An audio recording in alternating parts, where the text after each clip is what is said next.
No início a palavra era com Deus o Altíssimo. Na criação glória velada, em Jesus tudo que é Deus. Outro nome igual não há, outro nome igual não há. Só Jesus Cristo, homem Deus. Outro nome igual não há. Filho de Deus e Rei. Outro nome igual não há. Só Jesus Cristo. Se esvaziou e o céu deixou, sim. O Santo Deus homem se fez. Amor maior que o meu pecado, nada vai nos separar. Outro nome Amém, igual amém. não há. 500 anos da Reforma, né? Daqui a 2 dias. Eu quero falar alguma coisa a respeito da Reforma. E eu queria começar a fazer uma pergunta. Você é um protestante? Porque 500 anos da Reforma protestante. Mas eu não quero que você responda rápido. Eu quero que você responda só no fim.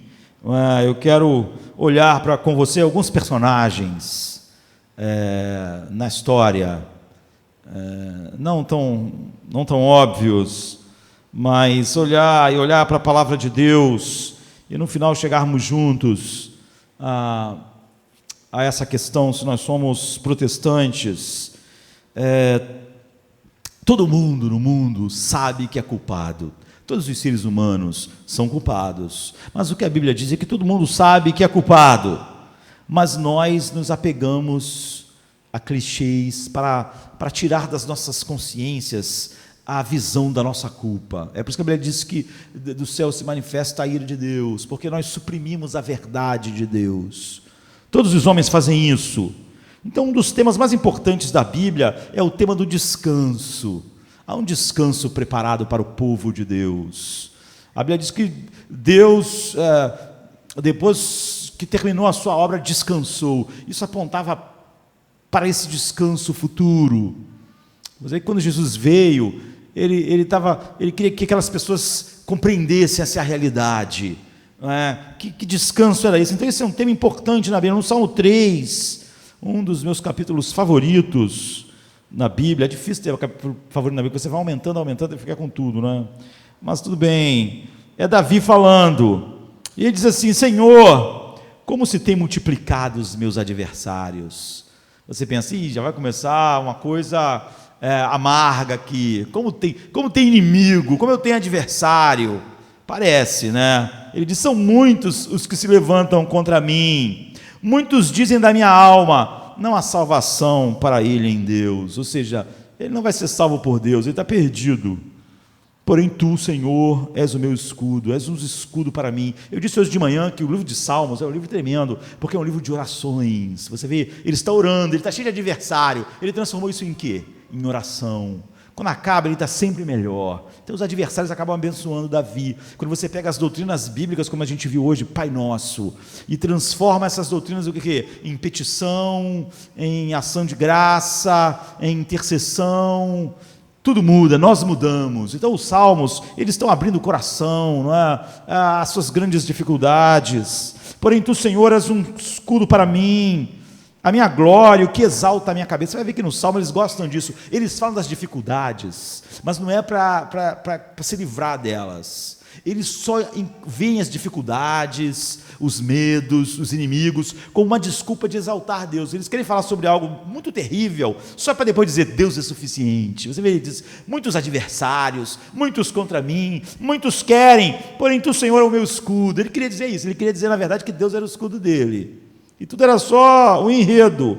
Tu és a minha glória. Não importa se um monte de gente não gosta de mim. Tu é o que exalta a minha cabeça. Com a minha voz clamei ao Senhor, e Ele me ouviu desde o seu santo monte. Eu me deitei e dormi, acordei, porque o Senhor me sustentou. Não temerei 10 milhares de pessoas que se puseram contra mim e que me cercam. E Davi não está usando de metáfora, ele está falando de verdade. Levanta-te, Senhor, salva-me, Deus meu, pois feriste a todos os meus inimigos nos queixos, quebraste os dentes aos ímpios. A salvação vem do Senhor, sobre o teu povo está, ou seja, em algumas versões, a tua bênção. Essa é um texto surpreendente. É uma imagem do homem que vai dormir à noite e no dia seguinte há uma grande batalha. Você já viu esses filmes, né? Tipo O Senhor dos Anéis, quando tem aqueles exércitos gigantescos de pessoas com escudos, elmos, espadas. Então, aqui está um homem indo dormir. Ele está indo dormir. Ele está vendo lá 10 mil, milhares de pessoas armadas para matar ele. E ele está orando. Isso é incrível. Esta é a imagem. Ele vai dormir à noite, um dia antes da batalha. E ele sabe muito bem que ele está em grande desvantagem numérica. E que aqueles homens estão super armados, super equipados. E ele diz: eu deitei e eu dormi. Isso não é maravilhoso? Sabe? Às vezes só porque vai acontecer um probleminha, você não perde o sono? Você não fica sem sono? Então, ele está dizendo assim: eu dei uma olhada naqueles 10 mil lá armados para me matar e falou: vou dormir. Amanhã eu vou ver o que vai acontecer, porque Deus é meu escudo. Eu não vou perder a noite de sono. Então ele descansa. Então muitos de nós enfrentamos um monte de problemas para dormir, por causa de um monte de coisas, não é? Rio de Janeiro não é um lugar tranquilo, não é verdade? Sei lá, se uma bala perdida te encontra, e há um imponderável no nosso amanhã, não é? No amanhã das pessoas que nós amamos, há uma atividade à nossa volta, há competitividade enorme, de muitas maneiras. O nosso mundo é um lugar perturbador para se viver, não é? No entanto, tão ruim quanto possa ser o Rio de Janeiro, e aí também maravilhoso e lindo. Eu já disse a vocês que eu vou acabar morrendo sem ser assaltado. E nunca na vida, né, tendo nascido e vivido no Rio de Janeiro. E apesar de tudo isso, não há milhares de pessoas amanhã. Você sabe que quando você acordar amanhã, não tem 10 mil pessoas com fuzil para te matar. Você sabe que não tem. Pode acontecer uma coisa, eu posso bater com um carro, né? Uma bala perdida pode me achar, alguma coisa pode acontecer, mas você sabe que não tem. Mas Davi sabia. Davi tinha visto. Ele sabia, tem 10 mil pessoas armadas. Tudo que eles querem é me matar. E eles têm armas, as armas mais poderosas. No entanto, ele diz: eu me deitei e eu dormi. Eu dormi. Há um sentido em que a Bíblia diz que ela traz esse assunto de novo, e você pode caminhar por ele através do Novo Testamento. Você sabe deitar e dormir? Você tem descanso? É sobre isso que o Salmo está falando. Descanso. Então, a grande questão é: qualquer pessoa pode deitar, mas você pode dormir. E se pode dormir, você pode descansar. Então, o Hebreus 4:9 diz assim: portanto, resta ainda um descanso para o povo de Deus. E é sobre isso que ele estava falando. Sem clichês. Você vai ver que há descanso. Às vezes as pessoas se descansam se enganando. É como se Davi dissesse: eu estou aqui nessa caverna, mas eu tenho certeza que não tem ninguém lá fora. Isso é um clichê. Não é assim que ele está fazendo. Não é fingindo: não vai acontecer nada, vai tá tudo bem. Quando eu sair amanhã, vai ter uma banda tocando, uma música, vai ser ótimo. Não, você vê, ele não está falando que vai descansar porque tem clichê. Ele está dizendo: não, tem milhares lá fora armado. Eu vou dormir não porque eu estou fingindo que está tudo bem, que está tudo cor-de-rosa e que o pessoal lá não está querendo me matar. O pessoal está querendo me matar. Então muitas pessoas dizem: eu creio em Deus, eu acredito nisso, eu acredito naquilo.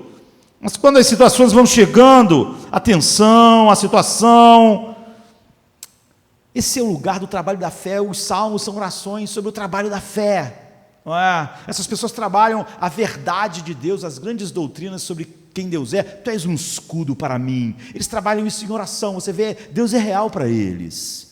Como eu disse hoje, a oração é que faz você conhecer você mesmo, conhecer se a sua relação com Deus é verdadeira, e é isso que Ele está fazendo. E nós podemos ver se ela é real. Este é um grande teste, né? Se a nossa fé é verdadeira, mas também é o que o mundo mais desejava. O que o mundo mais deseja é o que Davi tem. É poder deitar e dormir. Não porque está se enganando, mas porque tem um descanso. O que é isso? Descanso. O que é descanso? Você vê, você pode dormir ou você pode, mesmo que durma, descansar. Por exemplo, o que o Salmo está falando é sobre o REM da alma. Nós sabemos que há uma fase do sono que é o REM, que é o sono REM, que em inglês, não é? É movimento rápido dos olhos. Então o cientista vai dizer para você que é isso que faz você descansar. É quando você chega no sono REM.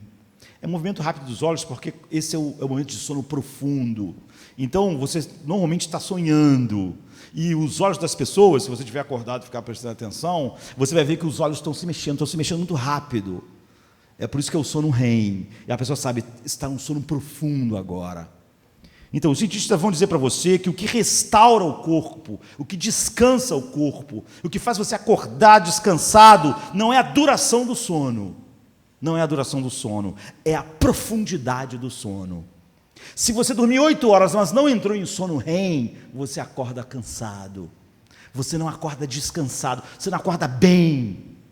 Porque você não entrou em sono REM. E o sono REM, ele das 8 horas, é uma pequena parte dessas 8 horas. A maior parte do tempo, você não está em sono REM. Mas é a profundidade do sono que faz você descansar. Então, se dessas 8 horas, tu tiver 2 horas de sono REM, você acorda bem. Se tu tiver 8 horas de sono e não tiver sono REM, você não acorda descansado. O que Davi está falando é sobre isso, sobre o sono REM, sobre o REM da alma, aquilo que traz descanso. É entrar nesses períodos de sono profundo, que eles chamam de movimento rápido dos olhos, REM. Por quê? Porque esse sono restaura o que o cérebro precisa de restauração, para que ele haja e restaure o seu corpo, e você realmente acorde com os músculos, com tudo reparado e descansado. Da mesma forma, a Bíblia está fazendo brotar aqui que existe tipos de formas superficial de descanso. Como há o descanso, que você deita e fica dormindo lá, parece que o cara está descansando, o cara acorda, porque eu estou cansado, eu durmo, mas eu não sinto descansado, porque ele não dormiu profundamente, ele descansou como? Superficialmente, não houve um sono profundo. A Bíblia diz, há muitos descansos, em todos os homens estão buscando descanso, todo mundo quer descanso, todo mundo quer o que Davi está dizendo aqui, mas a maior parte das pessoas, elas têm descansos superficiais. Você pode, por exemplo, ficar um tempo respirando profundamente, tentando encontrar assim um equilíbrio, um equilíbrio. Você pode o quê? Correr. As pessoas vão dizer, se você correr, você vai se sentir bem, não é? Ou você pode ter pensamentos positivos. Vão ensinar muito isso a você. Pense em coisas boas, pense em coisas maravilhosas, para você tentar. Então, são coisas superficiais. É o que ele está dizendo. Você está tentando encontrar descanso, mas você não tem o REM da alma, né? Então você tem que tentar essas táticas. Você pode viajar. Estou tão cansado, estou tão estressado, estou precisando de viajar para ficar bem. Então, a Bíblia diz, isso aí você vê, o apóstolo Paulo, ele viajava, assim, ele ia apanhando de cidade em cidade. Mas ele tinha o REM da alma, assim. Ele estava na cadeira, ele dizia, estou abastecido e de nada tenho falta. O cara tem um REM da alma. O outro estava lá passeando no navio, está todo cheio de problema, não é?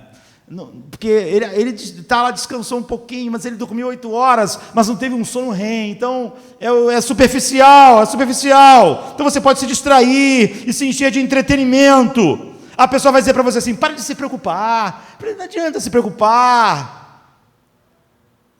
Alguém podia dizer para Davi, pode se preocupar, tem 10 mil pessoas, mas quem sabe, amanhã eles se enrolam todo na batalha, será para acontecer alguma coisa. Mas Davi sabe, não, eles não vão se enrolar, eles são bons, mas eu vou dormir assim mesmo, porque Deus é o meu escudo. Eu tenho um sono REM da alma, assim. Eu não vou buscar um descanso superficial, eu tenho um verdadeiro descanso. A Bíblia diz que todas essas coisas são superficiais. Você vê, o homem está fazendo isso, está viajando, está passeando, está se entretendo, está tendo pensamento positivo, e daí? E como a vida está? E qual é a geração que vendeu mais drogas para se sentir bem e se entreteu mais do que a nossa? E como ela está? Então, quando o salmista diz, ele restaura a minha alma, é isso que ele está dizendo. Sabe, ele está dizendo o seguinte, ele está falando sobre o sono REM da alma. É Deus que restaura a minha alma. Ele me leva, Davi vai dizer em outro lugar, em águas tranquilas. Ele refrigera a minha alma. Minha alma tem descanso. Minha alma está assim, não importa se eu vou para o vale da sombra da morte. É sobre isso que o Salmo 3 está falando. Ele diz que resta ainda um repouso para o povo de Deus. Você viu lá em Hebreus 4:9, como a gente viu. Resta esse descanso, esse repouso, esse sono REM da alma para o povo de Deus. Ou então Jesus disse para nós assim, em Mateus 11:28, vinde a mim, vocês que estão cansados e sobrecarregados, e o quê? E finjam que está tudo bem, que o mundo é maravilhoso. Não, e eu vos aliviarei. Eu vou levar vocês ao sono REM da alma, ao sono profundo. Vocês vão sentir o descanso. Vocês descansam em mim. Agora, o que é isso? Muitos escritores no século XX falaram sobre isso. Século XIX, muitos séculos. Eu disse que ia trazer alguns personagens. Eu vou trazer aqui, que eu já falei a respeito dele, falando em outro texto, mas eu não conheço nenhum exemplo melhor, assim. E um homem brilhante, um dos maiores escritores que eu li, e também que é reconhecido, que é Franz Kafka. Nasceu em 1883, morreu em 1924, né? Ele morreu quando minha mãe tinha 1 ano de idade. Minha mãe tem 90 e poucos anos de idade. Mas ele morreu novo, então ele escreveu muitas coisas, muitos livros interessantes, mas sempre densos, sempre que te deixam meio perturbado ao ler. E há um livro chamado O Julgamento, mas no Brasil é O Processo. Eu lembro que eu mencionei esse livro pregando sobre outro texto, e é um livro estranho não porque não é bom, mas é um estranho porque ele sonda um pouco a gente, assim, enquanto você lê. Então, o julgamento é de um homem chamado Joseph K., e ele acorda com 30 anos de idade. Ele viveu a vida toda, até 30 anos de idade. Quando ele acorda com 30 anos de idade, no dia que ele faz 30 anos de idade, no seu 30º aniversário, ele acorda de manhã e, sem nenhum motivo aparente, a polícia prende ele. E diz, você está preso, e você cometeu um crime, e você está sendo processado pelo Estado. Ele fica assim, como assim? Eu não fiz nada, sempre fui um homem. E depois que instauram o processo, ele é colocado em liberdade condicional. Então ele tem que ficar a maior parte do tempo em casa, mas ele pode se mover um pouco pela cidade, sempre sobre vigilância, e o processo foi instaurado. Então, nos seus estágios iniciais, o que acontece? Ele está sendo processado, as pessoas dizem que é grave, diz que o Estado está processando ele, que aquilo vai acabar num julgamento grave sobre ele, mas ninguém diz do que ele está sendo acusado. Ninguém diz que ele está sendo acusado. E o que acontece? Joseph K. começa a viver aqueles dias e ele está sempre agoniado, ele está sempre se sentindo mal, porque ele não sabe por que ele está sendo processado, ele não sabe por que aquilo está acontecendo com ele está preso, ele está agora sob liberdade condicional. E qual é a única maneira que Joseph K. tem para viver e suportar aquilo? Ele começa a usar clichês. E ninguém de nós gosta de resposta. A gente fala, eu não gosto de quando as pessoas têm respostas prontas. Não é? Nós não gostamos, nós queremos respostas ali verdadeiras, caso a caso. Mas a maioria de nós vive de respostas prontas. Por exemplo, alguém podia dizer para Davi, que isso, Davi, fica assim não, pensa positivo, está vendo? Clichê.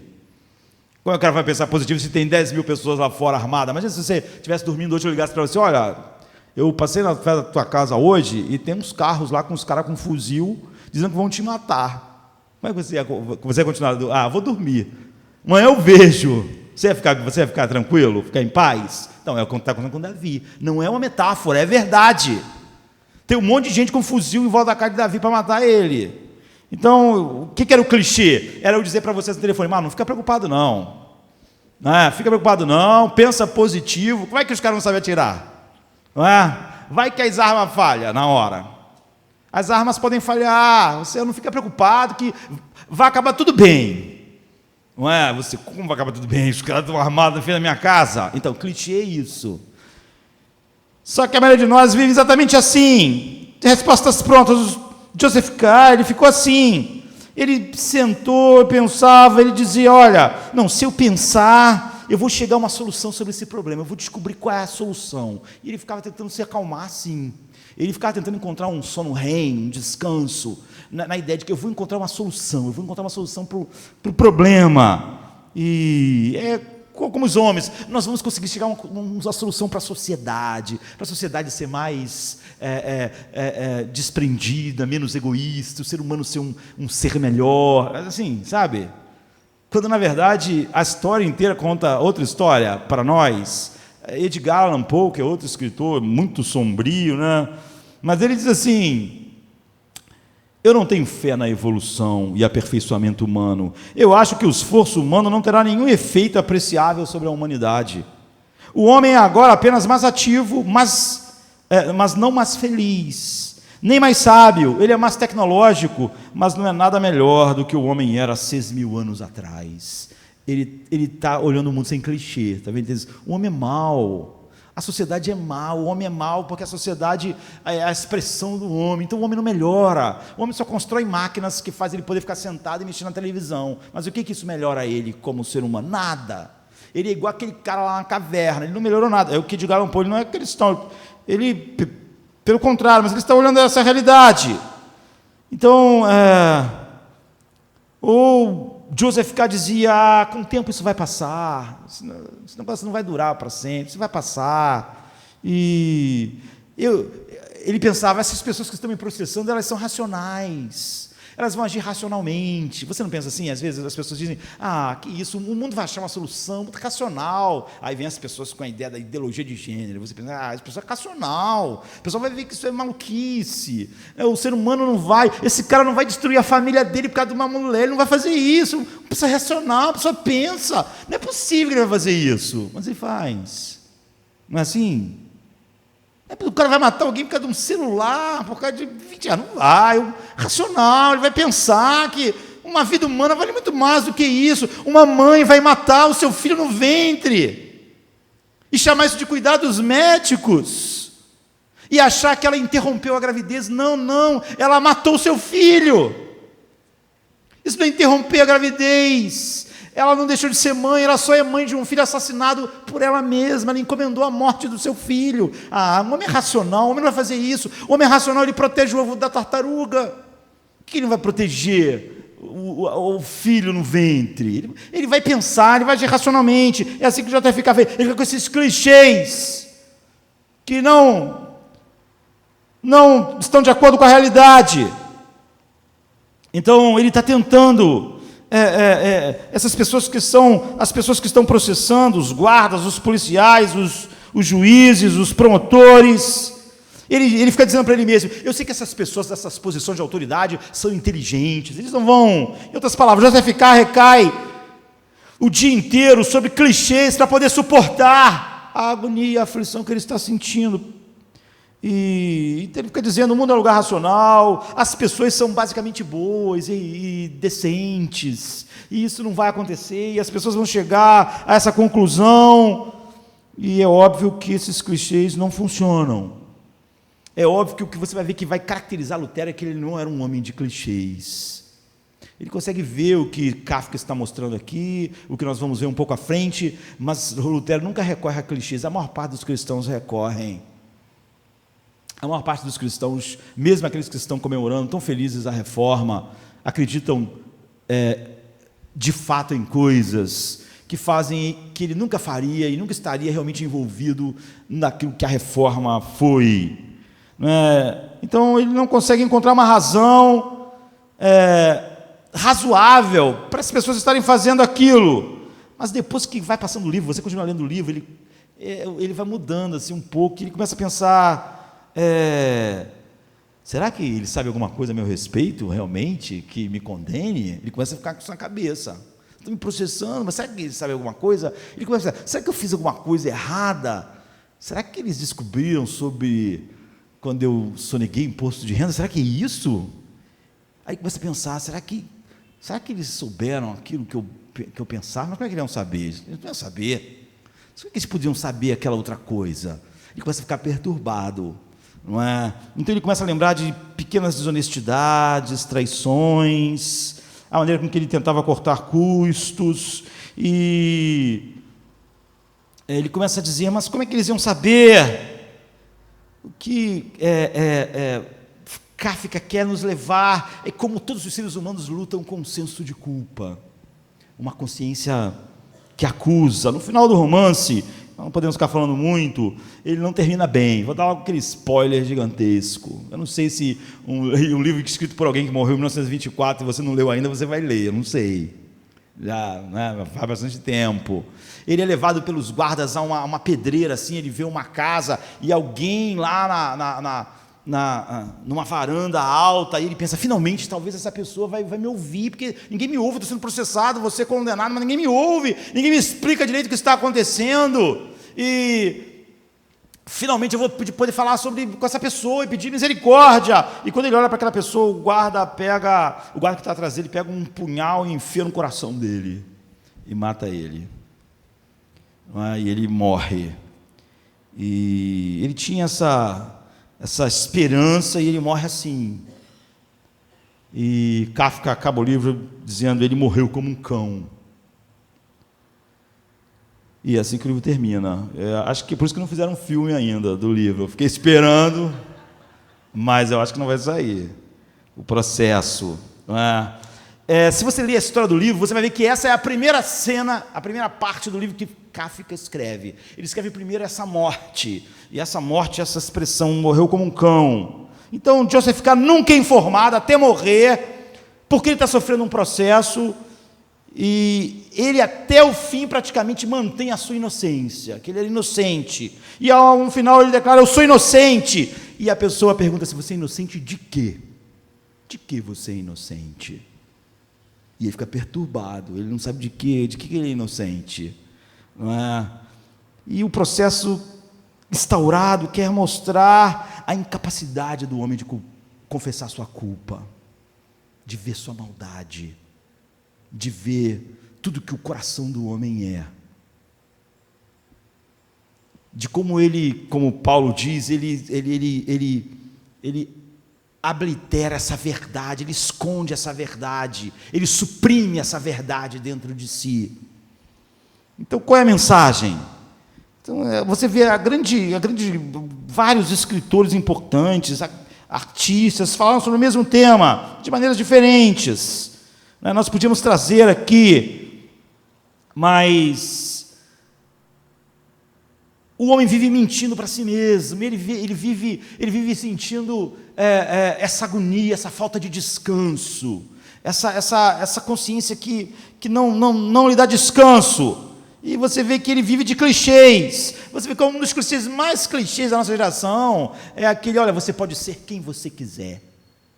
Se você lutar, você pode ser quem você quiser. Isso é ridículo. Nós sabemos que nós não podemos ser quem nós queremos.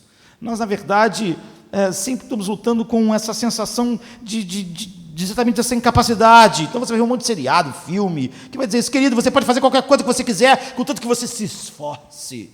Você pode chegar, você pode conseguir. E nós acreditamos que sim. Esse é um clichê. Nós achamos que simplesmente se nós nos esforçarmos o suficiente, então nós vamos ser felizes, nós vamos ser completos. Se nós conseguimos aquele casamento, se nós conseguimos aquele emprego, se nós conseguimos aquelas férias, se nós conseguimos aquela pessoa, nós acreditamos nos clichês. Mas é isso que Kafka quer mostrar no livro. O mundo não é um lugar racional, mas nós falamos, o mundo é racional. Se você pensar, a violência é irracional, por que a gente não vive tudo em paz? Racional. Aí essa pessoa vai e briga com o pai, briga com a mãe, briga com o irmão, briga na escola, aí fica falando que o mundo todo tinha que viver em paz. Racional, se fosse... o mundo não é racional, mas a gente diz que é. O ser humano é um ser decente, é um ser bom. E você vai ver que... você não é bom e decente, assim como está dizendo, e você não está vivendo de acordo com as normas que você mesmo acredita serem as corretas. Então você vê desses clichês, é o que Kafka está dizendo. Você vê, é maravilhoso, porque ele está dizendo o que Paulo diz em Romanos 2, Paulo diz, portanto, tu és indesculpável, tu quem? Todo mundo. Quando julgas, ó homem, quem quer que sejas, porque te condenas a ti mesmo naquilo que julgas o outro, pois tu que julgas fazes o mesmo. E bem sabemos que o juízo de Deus é segundo a verdade sobre os que tais coisas fazem. Então ele continua dizendo assim, porque todos os que sem lei pecaram, sem lei também vão perecer. E todos os que sob a lei pecaram, pela lei serão julgados e condenados à morte, né? A ira eterna. Porque quanto aos gentios que não têm lei, fazem naturalmente as coisas que são da lei, não tendo eles lei, para si mesmos são lei. Os quais mostram a obra da lei escrita em seus corações, certificando juntamente com a sua consciência e seus pensamentos, quer acusando-os, quer defendendo. Você viu? E Paulo diz o seguinte, existe um processo dentro de nós, de acusação e defesa. É isso que está acontecendo dentro de nós. O que Kafka escreveu, o processo, ele está dizendo, está acontecendo em cada homem. O apóstolo Paulo diz, está acontecendo. Você fica se defendendo, você fica justificando, não. Mas isso foi porque aquela pessoa fez aquilo. Não, eu falei isso, mas também, você está vendo? Você sente acusação, você faz a defesa, há um processo, Paulo diz, todos os homens, porque Deus colocou algo lá, as suas consciências. Então ele diz que no último dia, Deus irá julgar todas as pessoas, pelo padrão delas mesmas. Ou seja, pelo padrão que Ele colocou nelas. Ele vai julgar você e eu que conhecemos a palavra pela palavra, mas e quem nunca ouviu? Aquele cara que nunca ouviu nada? Todos nós, não conhecemos a Bíblia, mas todos nós, por exemplo, conhecemos a regra de ouro intuitivamente, no sentido de que nasceu conosco isso, Deus colocou isso em nossas próprias consciências. Você vai ver isso nas criancinhas, eu já falei isso aqui, uma criancinha, ninguém ensinou ela a dar ao amiguinho, ó, te emprestei a borracha, agora você me empresta o teu lápis. O outro fala, não, vou te emprestar nada. Não, está errado, porque eu te emprestei a borracha. Elas conhecem a regra de ouro, fazer ao outro o que você deseja que o outro faça a você mesmo. Se eu fiz isso, você tinha que fazer isso, você tinha que agir igual. Então, lá embaixo, Paulo diz, todo mundo sabe, há uma lei, existem normas, por isso há um processo em nossas mentes. A nossa mente nos acusa, aí nós fazemos a defesa, e nós levantamos os clichês, nós todos somos Joseph Kais. E temos que nos defender o tempo todo, e justificar. E o que Paulo está dizendo é que é como se Deus tivesse colocado dentro na gente um chip. Um chip que ele grava tudo que você diz, e ele vai te julgar no final por tudo que você diz e pensa. Esse chip julga ele grava o que você pensa, ele grava o que você diz. Então você olha para alguém e diz assim, pessoa egoísta, coisa horrível. Então você acha egoísmo horrível, você é egoísta, você age de maneira egoísta, então eles gravou lá. Aí você vê alguém pensando em si mesmo, né? E por causa disso ferindo outros. Você sabe como as pessoas deviam ser. Você olha para esse pessoal fazendo essas coisas no Brasil, você diz, pessoas desonestas. Você vai lá no Facebook, desonesto. Esse cara da Câmara desonesto. Esse político desonesto. Aí grava lá, desonesto. Desonesto é horrível, é errado. Você sempre foi honesto? Você sempre foi honesto? Você pode olhar para Deus e dizer assim, fui honesto a vida toda. Minha vida é honestidade, mas marcou lá. Honestidade, mal. Você falou, gravou. Aí você vê alguém e diz, essa pessoa não é generosa. Essa pessoa só pensa nela. Não é uma pessoa generosa. O chip grava. Generoso, ele sabe, assim. Então a pessoa mente, você diz, eu não sei por que essa pessoa mentiu para mim, que coisa horrível, uma pessoa mentir, desonesto, ela mente. Mentira, gravou o teu pensamento, gravou a tua voz, é o que Paulo está dizendo aqui, vai gravando tudo. E diz que lá no último dia, Deus vai chamar um anjo e fala assim, dá ligado ali no gravador. Você, opa, gravador aonde? Não, tinha, você não sabia, mas estava ligado aí, vamos apertar aqui para ver. Tum, aí vai ligar. E você vai ser julgado por isso. Desonesto, tua consciência dizia que era errado, mas você foi desonesto. Vamos ver quantas vezes vamos chamar aqui no computador celestial, quantas vezes você foi desonesto. Egoísmo, o egoísmo é horrível. Vamos ver aqui quantas vezes egoísta. Vamos ver quantas vezes assim, quantas vezes assado. Aí você vai sendo condenado por tudo. Condenado. E você vê, as pessoas nunca ouviram a Bíblia, porque ele diz, quem sem lei pecou, sem lei vai perecer, porque eles mesmos, sabe, aquela tribo atacou a nossa, matou todo mundo, aí quando você fica forte, você vai lá, ataca também. Então, mas tinha registrado, atacar a tribo, mal, atacar a tribo, não é? Mas aí você também atacou a outra tribo, vai gravar. Então, Romanos 12 diz o que Kafka diz, que ninguém passa no teste, que ninguém vive segundo os próprios padrões que Deus botou na consciência de todo mundo, que aquilo que nós desprezamos nos outros, é para falar assim, você que julga, ele está falando isso, não é que você não deve julgar, mas ele está dizendo o seguinte, tudo que você vê de errado nos outros seres humanos está em você, o seu coração é egoísta também, não é honesto o tempo todo, está em você. E por causa disso, o que acontece? Há um sentimento de culpa em nós, não há descanso. Nós achamos que viajar vai fazer a gente sentir melhor, que ganhar mais dinheiro vai fazer a gente sentir melhor, que o romance vai fazer a gente sentir melhor, mas essa coisa continua nos culpando, você se sente mal, você não sabe dizer bem por quê, porque você, como Joseph K., não sabe do que está sendo acusado, mas tu falar assim igual ele falou, eu sou inocente. Deus vai perguntar, você é inocente de quê? Me diz, em que você é inocente? Prove fale sobre a sua inocência para nós, que assistimos a sua vida. Imagina, eu falei sobre o chip que grava a vida inteira. Mas se eu tivesse aqui a gravação dos seus pensamentos do último mês, você queria que tocasse aqui, para todo mundo ouvir? Tudo que tu pensou? Tudo? Não, né? Você ia pensar, não. O que eu pensei, Deus me livre. Deus me livre. O que eu pensei está aqui na minha cabeça. Até eu, às vezes, quero esquecer o que eu pensei, que dirá saber que essas pessoas vão ouvir, não é? É isso. E você tem duas maneiras de fugir disso. Você tem a maneira irreligiosa ou religiosa. A irreligiosa, você não quer ouvir falar sobre culpa, eu não gosto de mensagem, você fica em pecado, eu me sinto mal, eu quero esquecer, eu fico falando clichê todo dia que eu sou assim, que eu sou assado, aí eu vou lá ouvir alguém pregar, falar que eu não quero. Então eu quero ir religioso, eu quero saber de Deus, mas o que Kafka, que era irreligioso, também dizia isso, você continua sentindo mal, você continua se sentindo mal, insatisfeito, culpado, a sua mente é um processo sem fim, você tem que ficar justificando, eu fui egoísta ali, mas é porque eu estou muito necessitado, esse cargo tinha que ser meu, porque minha família precisa, eu sei que eu fui meio egoísta ali, mas é que eu preciso desse amor. Você tem mais justificativa, você está num processo o tempo todo, eu sei que eu fui ciumento, eu sei que eu não fui o que devia ser, eu sei que eu não fui paciente, mas eu não fui paciente porque você está num processo, você sente agonia, e você tenta dizer que é inocente. Então, você tem uma maneira de ser irreligioso, ou você tem uma maneira de tentar aplacar isso com a religiosidade. Eu vou ser uma pessoa boa, oh Deus, eu vou tentar fazer o máximo para viver de uma maneira que tu aceites. Lutero fez isso. Paulo fez isso. Então, é uma maneira de você tentar dizer, eu sou mais decente, eu sou uma pessoa decente. Eu não sou indecente com aquelas pessoas, eu sou uma pessoa melhor. Eu sou uma pessoa melhor. Essa é a maneira religiosa. E a Bíblia diz, não há um descanso, porque você não descansou das suas obras, sabe? Você não tem um refrigério à minha alma, você não tem o sono REM da alma, você não pode descansar assim, você sempre vai ter a sua obra para te assombrar, a tua vida, o teu melhor dia está cheio de coisas horríveis, que você não queria que ninguém soubesse que você pensou, ou disse.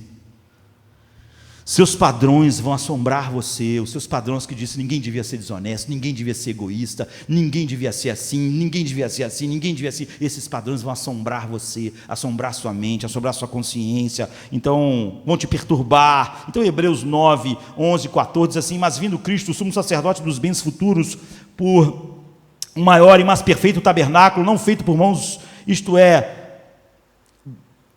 não desta criação, nem por sangue de bodes e bezerros, mas por seu próprio sangue entrou uma vez no santuário, havendo efetuado uma eterna redenção.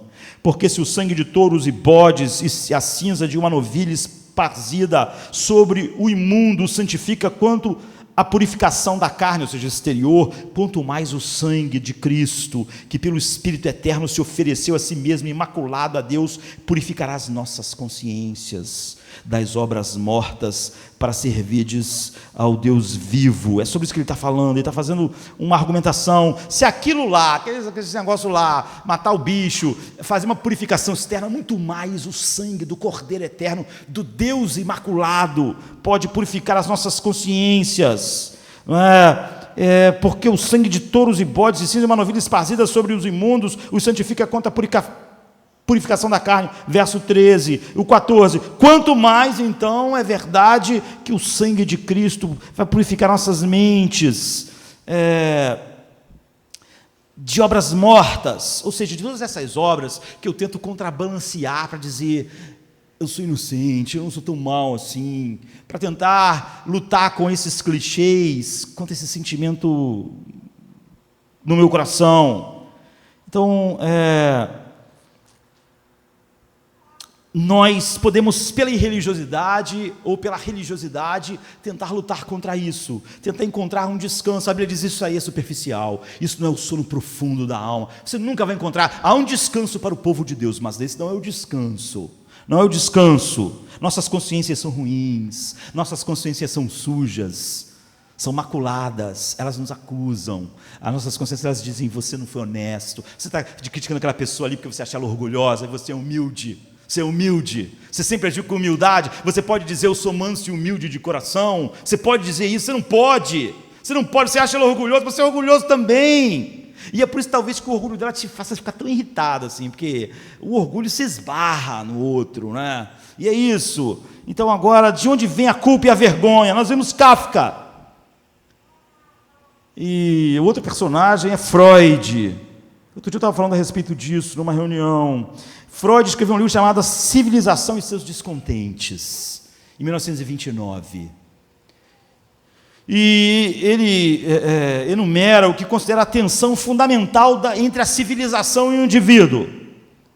Porque ele diz que a missão do indivíduo é totalmente egoísta, é instintiva. Você pensa em você. Você quer que todo mundo viva bem e tal, mas você pensa em você. E a civilização, ela age no sentido contrário, ela tem que conter você. Você queria sempre passar no sinal, a civilização diz: não, tem uma lei aqui, você tem que ficar parado, enquanto o outro vai. Você pensa: que chato, esse cara não vai logo, esse homem parece uma tartaruga na minha frente, não é assim? Essa mulher, não gosto de mulher dirigindo na minha frente, elas andam devagar, eu estou com pressa. Então, a civilização diz: não, você tem que esperar, ela está andando dentro da velocidade, a velocidade pode ser, está andando 50, não precisa, não é obrigado a andar mais rápido que isso. Você não gosta, Freud diz, a civilização ela trabalha no sentido oposto do coração do homem. O coração do homem é egoísta, ele quer tudo para ele, que todo mundo saia da frente, que o melhor cargo seja dele, que ele ganhe dinheiro, ele está sempre reclamando: aquele lá está ganhando mais dinheiro que eu, aquele lá está ganhando, aquele lá é o privilégio. Mas se alguém convidar: você quer o cargo? Acho que eu quero, não é? Mas porque eu mereço, aquele cara lá, ela ajuda, tal, eu mereço. Errado, esse cara está se aposentando muito cedo, não pode mesmo. Mas ninguém, né? Mas aí você agora arruma um emprego que aposenta assim. Não, no meu caso é uma conquista. É uma conquista. Isso é direito adquirido. Não é? No meu caso é diferente. O meu caso é diferente. Freud diz: é isso, a civilização, ela vai tentando conter isso, esse instinto do homem. E é óbvio que ela traz insatisfação, e por isso que o nome do livro é Civilização e Seus Descontentes. Ele realmente faz um ponto muito bom aqui. E olha que é difícil eu falar que Freud tem um ponto bom. E aqui ele vai ter um ponto horrível, que domina a nossa sociedade, porque a conclusão que ele vai chegar é péssima. Mas você vê que ele não começa mal. Ele começa certo. Freud pode estar certo, se ele concordar com o que ele disse com a Bíblia. Qualquer um pode estar certo. Então ele diz: o ser humano é essencialmente egocêntrico. Ele está certo? Tá, a Bíblia diz que é.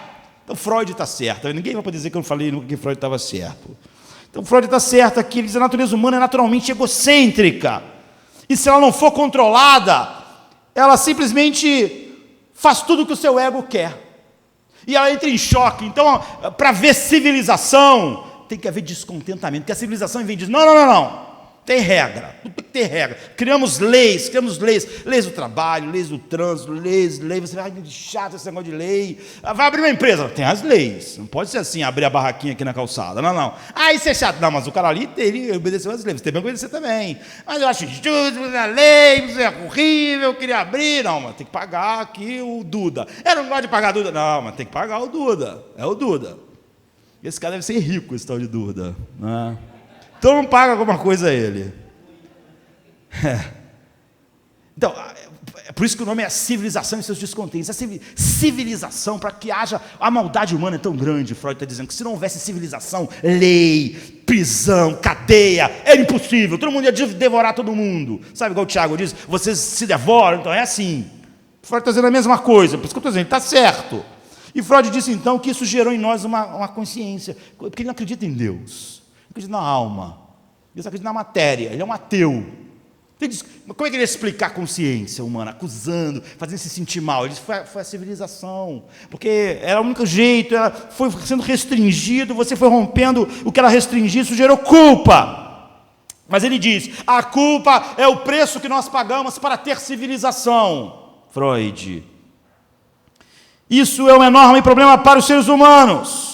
Então é a civilização e seus descontentes. E a palavra que ele usou, o alemão é ótimo para filosofia e tal, porque é uma língua incrível, não é? Como o grego também é.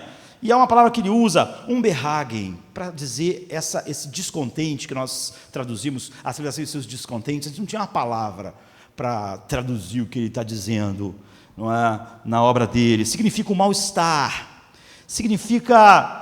É difícil de definir. Significa que o ser humano nunca está satisfeito. Que ele diz, eu vou casar e vou ficar satisfeito. Aí ele casa e descobre que ele continua assim.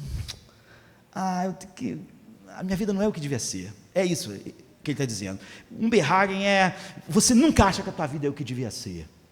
Você sempre está lutando aquele processo em sua mente, sempre a culpa, mas é muito escondido. Significa que não há descanso.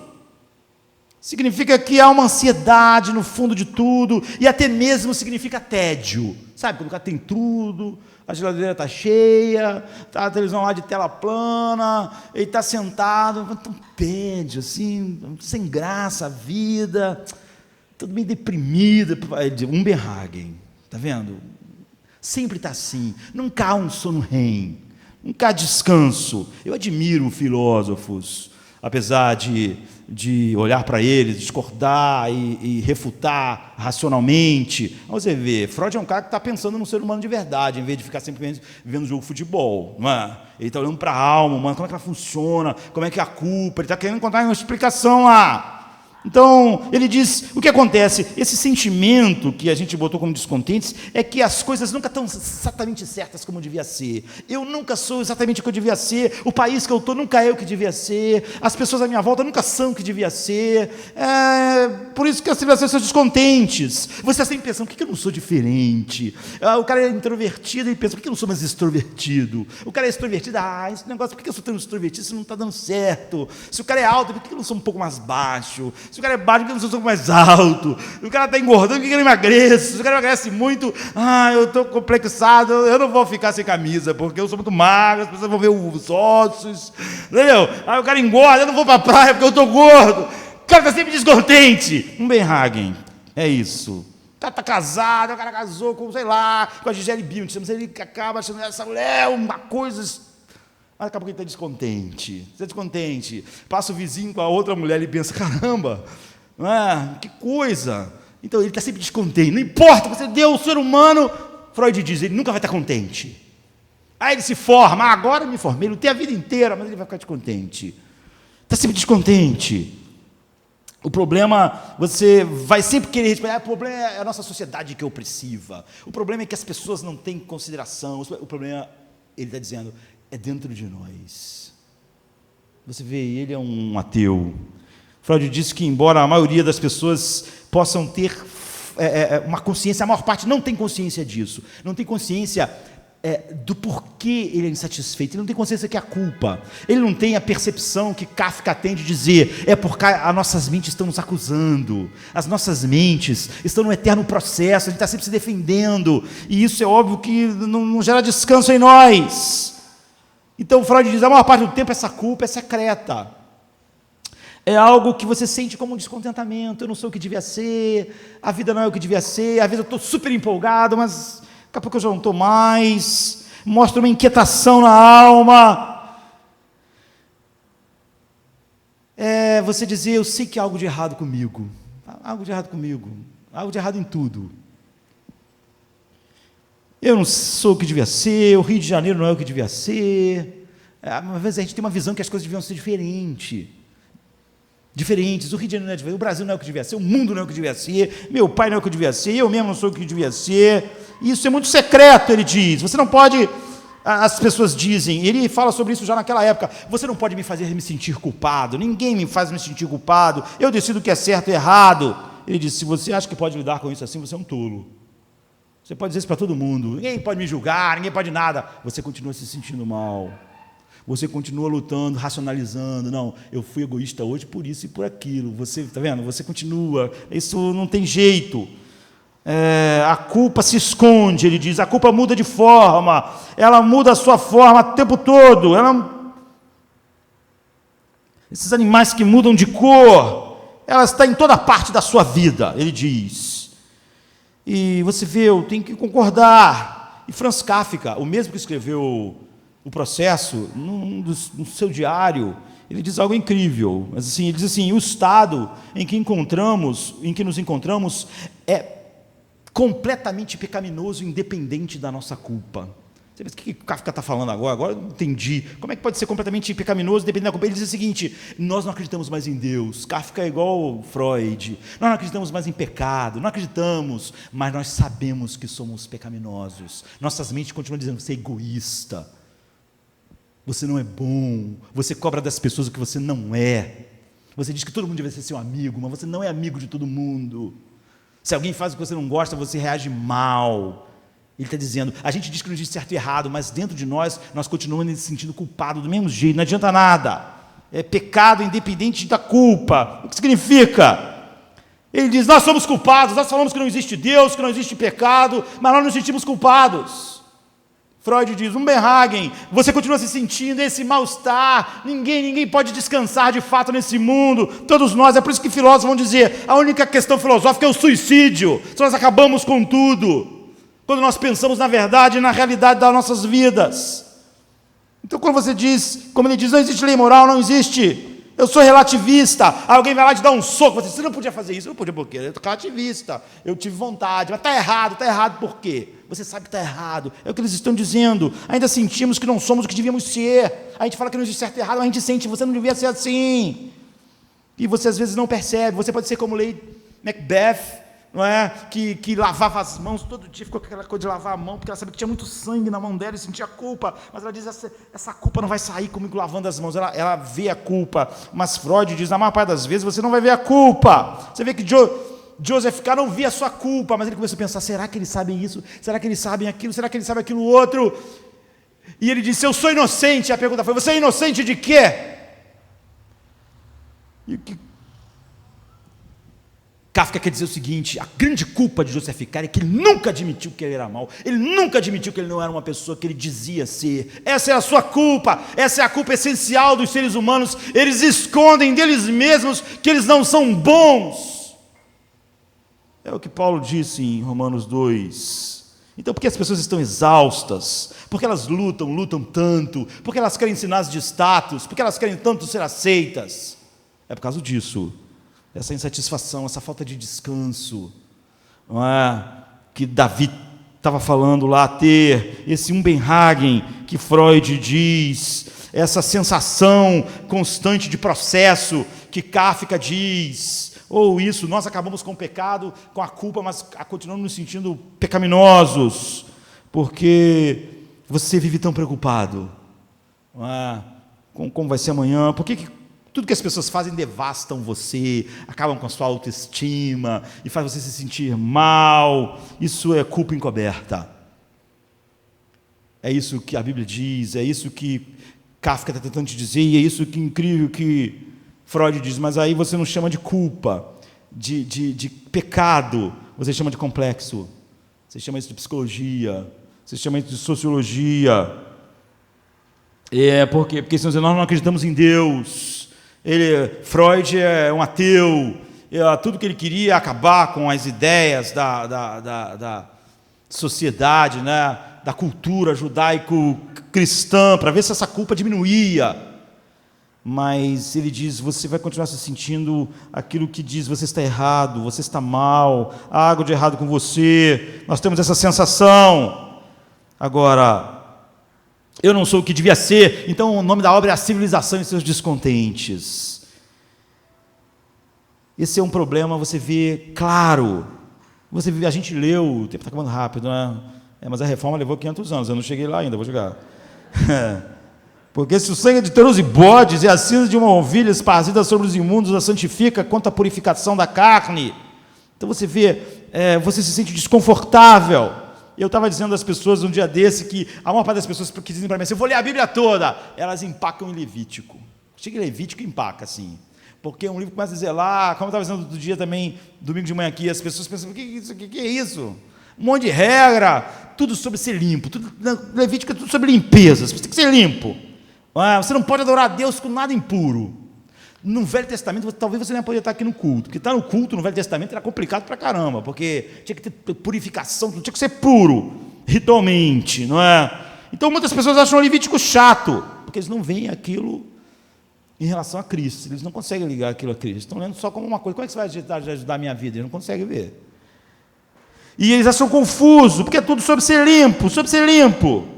Então isso é que é estranho na adoração do Velho Testamento, as regras, as leis cerimoniais, para você adorar você tinha que ser purificado, e purificado, e purificado, é isso. E se você não podia ter nada, nenhum problema, se tivesse uma doença, qualquer doença infecciosa na pele, você não podia estar aqui adorando a Deus. Furúnculo, qualquer coisa na pele, pode ter problema na pele fora, qualquer ferida, qualquer erupção, qualquer coisa com pus, qualquer coisa. Você não poderia entrar e adorar a Deus se tivesse tido contato com míldios ou com fungos. Você estava na sua casa, encostou no fungos e não posso mais adorar. Está imundo, você é imundo. Você agora vai ter que passar por um ritual de purificação, você vai adorar um dia, mas agora não pode, tá? Agora está imundo. Se eu tivesse uma doença fúngica, aí está impuro. A Bíblia diz que se você encostasse no mofo, é impuro. Tá vendo esses mofos na casa, assim, por causa da goteira, essas coisas? Então, tem goteira na casa, não pode mais ir. A adoração, você fora, tem uma goteira ali, tem mofo na tua casa. Mofo impuro, mofo impuro. Encostou no morto, impuro. Encostou onde o morto estava encostado, impuro. Não pode adorar mais, está impuro. Você não podia adorar, porque é difícil. Você não podia ter nenhuma descarga corporal, diarreia, sabe? Não podia. Está com diarreia? Não pode adorar. Está imundo. Está com alguma hemorragia? Não pode adorar. Hemorragia não pode adorar. Nenhuma descarga corporal. Eu vomitei. E vomitou? Não pode. Está fora da adoração. Quem vomita está fora. Está fora. Imundo. Tu vai lendo Levítico e vai pensando, que isso? O que esse livro está dizendo? O que essas coisas estão dizendo? Aí você, por isso que eu disse, a maior parte das pessoas param de ler a Bíblia quando falam que vai ler tudo. Vou pular Levítico e vou logo para o próximo. Não estou entendendo nada aqui. Essa parte toda, aí ele pula. É óbvio que quando ele chegar no final, vai poder dizer que leu a Bíblia toda. Ele não leu Levítico, ele pulou. Não é? E você tinha que ser totalmente limpo. Não podia ter descargas, não podia ter infecções, não podia ter mofo na tua casa, não podia encostar aqui, não podia encostar ali. Você tem que estar completamente limpo fisicamente. É óbvio, era só um símbolo. Era só metafórico. Não é? De algo muito mais importante. Diz que se você estivesse indo lá adorar e caísse fezes de pombo, impuro. Volta para casa, não pode adorar mais. Agora vai ter que processo de purificação. Se você está indo para aí, visse uma coisa na sua roupa aí, impuro, não pode mais. Tem um troço na tua roupa sujo aí. E você tinha que passar por todo o processo. Então, isso é por quê? Porque você iria para... Você tem um encontro com alguém, de negócio, qualquer coisa assim. Você está indo para encontrar um compromisso importante, de qualquer seja. O que você faz? Você toma um banho, assim, você lava tudo. Você bota perfume. Você tem um contato social importante. Você bota um troço assim, né? Você chega perto de alguém que tu ama e faz, vê se tá bom. Pessoal, tá bom. Você quer estar o quê? Você quer estar puro. Porque você vai ter um contato pessoal, assim. E você sabe que o que é ter alguém conversando com você que tem um cheiro horrível, né? Você sabe o que é isso. Está conversando, alguém te abraça assim, aí tem um cheiro insuportável. Aí a pessoa está com um cheiro, verão, né? Rio de Janeiro. Aí você está ali conversando, você dá aquele sorriso. Você não está mais prestando atenção na conversa. Como eu já disse, a única coisa que você pensa é o seguinte: como eu posso sair? Como é que eu posso encerrar a conversa? Porque aquele cheiro é insuportável, não é? O contato, a relação pessoal, a sujeira, o fedor, odor corporal, fezes, infecção. Você fica com alguém, a pessoa vomita, vamos continuar conversando aqui. Você pensa, melhor esse cara se tratar, né? Eu não aguento. Tem gente que é assim, Cláudia é assim, não posso ver vômito, não posso. Não posso ver vômito, como é que pode? É assim, porque você vê, ama marido, filho, um vômito, eu não posso mais, vai lá tirar o vômito, não é assim? Tira o vômito, não gosto desse cheiro insuportável. Você vê, o contato social é impedido por aquilo, é impedido totalmente, não dá para ficar conversando. Você fica conversando com a pessoa, tá, aquele cheiro insuportável, você está pensando, meu Deus, me ajuda a sair daqui, não é? Me ajuda a dar um jeito de ir embora. Você não quer, não dá para ter contato. Você vê o simbolismo. Deus está dizendo, é assim que eu vejo o seu egoísmo. É como uma ferida podre para mim. Eu não suporto a sua presença. É nojento para mim.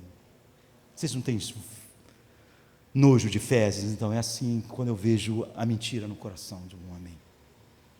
É assim que eu vejo a alma do homem. Ele diz, desde a planta do pé até o alto da cabeça no homem, não há nada a não ser feridas, inchaços e chagas podres, não exprimidas, nem ligadas. Quando eu olho para um homem, eu só vejo coisas podres. Você conseguiria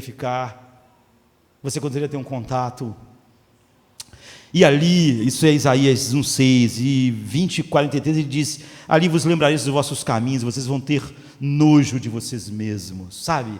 Eu não posso olhar para o vômito e me sentir bem, eu me sinto mal, meu estômago embrulha, Deus, eu me sinto assim. Vocês veem essas coisas do corpo humano e vocês acham horríveis. Eu vejo a alma. Se vocês pudessem ver a alma humana, a sujeira, a podridão, é tudo feridas e chagas podres. É isso que o livro de Levítico quer dizer.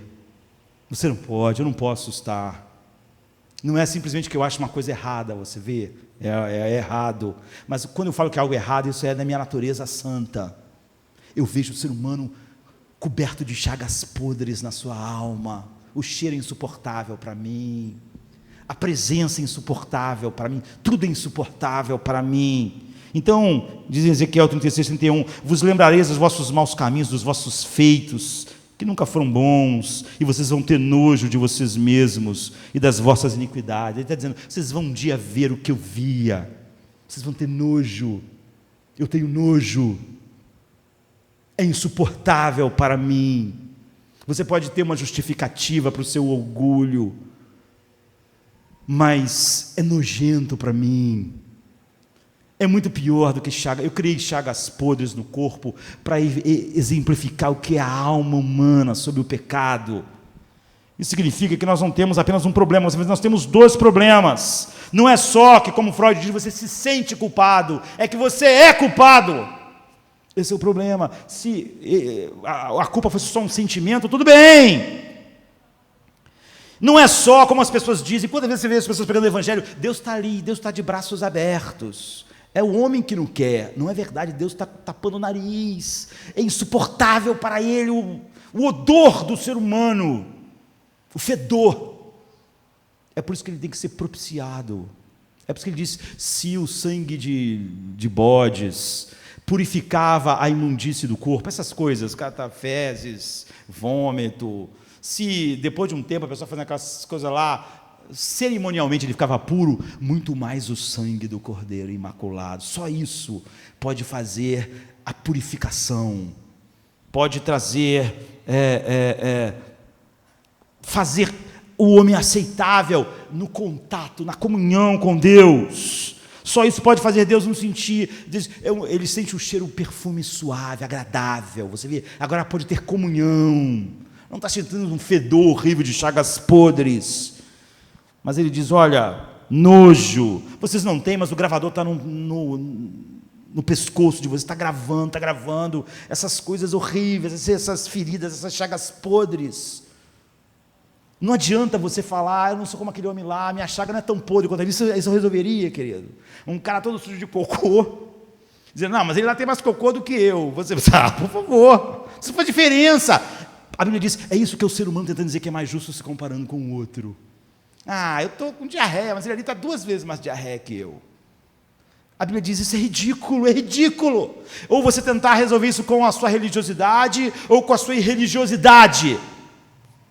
O ser humano, ele não fica melhor assim, é óbvio, nem com ele mesmo, porque eles sabem, impurezas físicas, na adoração do Antigo Testamento, queriam mostrar isso, como o ser humano é diante de Deus. E os sacrifícios que purificavam essas coisas externas, era só para mostrar aquilo que o sangue imaculado de Cristo tem que fazer, para que o sangue de Cristo tem que fazer algo em nós, expiação, e também tem que fazer algo em Deus, propiciação, para que haja comunhão. É incrível, não é apenas que você se sente culpado, um Berhagen, como Freud diz, você é realmente culpado. E é aqui que Freud e a Bíblia se separam completamente. E, infelizmente, muitas pessoas acreditam muito mais no que Freud diz, estou falando de cristãos, né? Do que no que a Bíblia diz. Toda a cultura seguiu Freud. O que ele disse? Ele rebatizou a consciência como superego. Ele disse que a consciência surgiu. Um dos grandes motivos, há outros em outros livros dele, a civilização criou isso, é o preço que a gente paga para viver na civilização e seus descontentes. Mas ele disse o quê? A culpa é só um fenômeno psicológico. Ela disse, a nossa vida é horrível, ela permeia tudo, você não consegue, esse Umbenhag, você está sempre se sentindo mal, você precisa de terapia. Você precisa de terapia. Por quê? Porque não é um mal real, é só culpa psicológica. Então é por isso que Freud disse, eu não vou fazer nenhum julgamento moral. Você pode me dizer lá, eu sou assim, eu sou depravado assim, não vou fazer nenhum julgamento moral. Isso vai fazer você se sentir mal? Vamos tratar disso. Você não pode se sentir mal. Nós vamos tratar até você se sentir mal, até você se sentir bem. Nós queremos aliviar um pouco da culpa, um pouco da Umbenhagen, um pouco dessa coisa que faz o ser humano se sentir mal, que faz Camus dizer que a questão toda, a única questão filosófica é o suicídio. Nós queremos tratar disso, para que você não se sinta tão mal, que esse Umbenhagen não seja tão grande. Mas não fazemos julgamento moral, porque não existe julgamento moral. Isso é só uma coisa psicológica, não é real.